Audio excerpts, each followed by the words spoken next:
మాకు ఇంకా టైం కావాలి. ఉన్నదిగా ఇంకో 4 సంవత్సరాల దాకా ఉన్నది కదా, తీసుకోరు.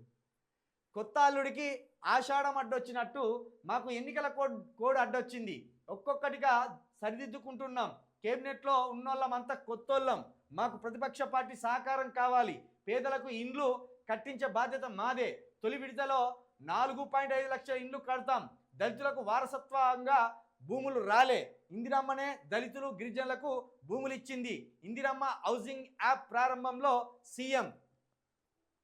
మాకు ఇంకా టైం కావాలి అంటే 4000 పింఛన్ ఇవ్వడానికి ఇంకెంత కాలం కావాలి నీకు టైం? 2500 రూపాయలు ఇవ్వడానికి మీకు ఇంకెంత కాలం టైం కావాలి? నిరుద్యోగ భృతి ఇవ్వడానికి మీకు ఇంకెంత కాలం టైం కావాలి? 7500 రూపాయలు రైతు భరోసా ఇవ్వడానికి మీకు ఇంకెంత కాలం టైం కావాలి? ఏడాది గడిచింది, ఇలా 6, రేపు 7. మీరు ముఖ్యమంత్రిగా ప్రమాణ స్వీకారం చేసి రేపటితోటి సరిగ్గా ఏడాది.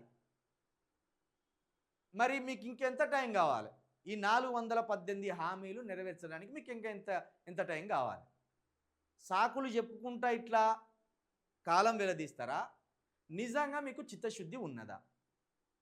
టైం కావాలంటే ఎంత టైం కావాలి అది చెప్పుర్రి. ఒక ఏడాది అయితే ఎవరు కూడా, ముఖ్యంగా ప్రధాన ప్రతిపక్ష నేతగా ఉన్న కేసీఆర్ ఒక ఏడాది పాటు మీ పనితీరుని ఏమాత్రం విమర్శించకుండా ఆయన హాయిగా రెస్ట్ తీసుకుంటాడు.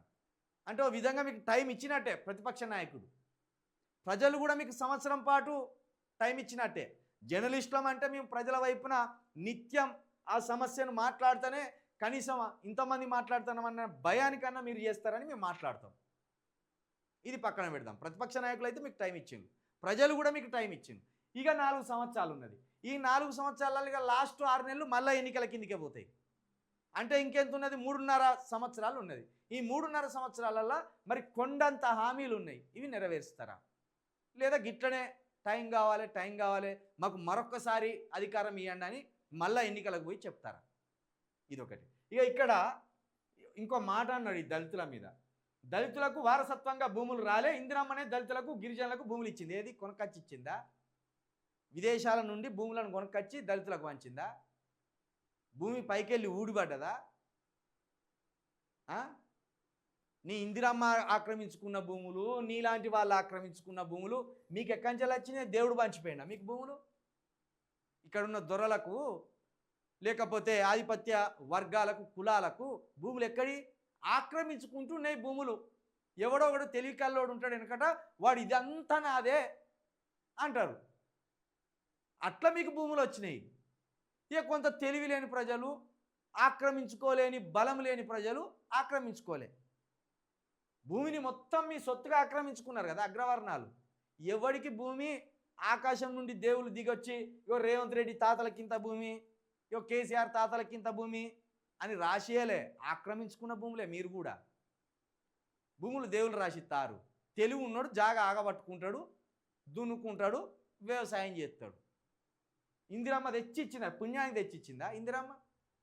భూమిని జాతీయ హక్కు చేయాలి, భూమిని జాతీయ సంపదగా గుర్తించాలని అంబేద్కర్ గారు పట్టుబడితే ఆ చట్టం చేయలే. లేకపోతే ఈరోజు ప్రభుత్వం చేతులుండి ప్రభుత్వం చేతిలో భూమి ఉంటే మనం పోయి, అయ్యా మాకు 2 ఎకరాల భూమి కావాలి, నాకు దున్నుకునే సత్తా ఉన్నది, వ్యవసాయం చేసుకునే సామర్థ్యం ఉన్నది అని అప్లికేషన్ పెట్టుకునే ఉండు. ఈరోజు ప్రైవేట్ వ్యక్తుల చేతిలో భూమి ఉండడం వల్ల ఇలాంటి అహంకారమైన మాటలు. ఇందిరమ్మ ఇచ్చింది భూమి, ఇంకో ఆకాశరామన్ ఇచ్చిండు భూమి దానంతటా అక్కడనే ఉన్నది భూమి. మీరు చెరపట్టిళ్ళు, భూమిని ఆక్రమించుకున్నారు మీరు.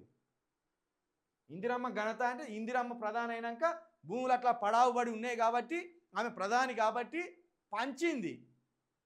ఆమెకు దమ్ముంటే అప్పుడే చట్టం చేయనుండి అంబేద్కర్ గారు చెప్పినట్టు భూమి మొత్తం జాతీయ సంపదే, ఏ వ్యక్తికి కూడా ప్రైవేట్ భూములు ఉండకూడదు అని ఒక చట్టం చేస్తే నిజంగానే భూములను కాపాడిందే ఇందిరమ్మ అనుకోవచ్చు.